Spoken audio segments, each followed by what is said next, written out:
guys si ating item number 40. Okay, so si ating item number 43 guys is real glass nga po siya. Tapos, removable yung kanyang glass. Okay, ayan siya guys. Meron siyang wheel sa ilalim. Tapos guys, dito is Ratan Ursulia Silver Durable Plastic. So dito guys is, pwede siyang paglagay ng coffee, sugar, tea, or creamer. Okay, Ratan Ursulia Silver guys, Silver Durable Plastic. Okay, so dito naman guys is, baligtaran nga po siya. Okay, tapos dito guys is, ayan, pwede siyang paglagyan dito. Na mga stocks nyo.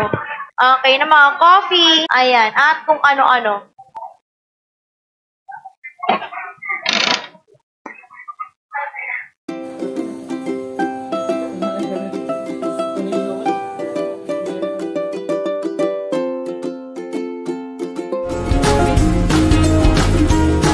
Smooth edge.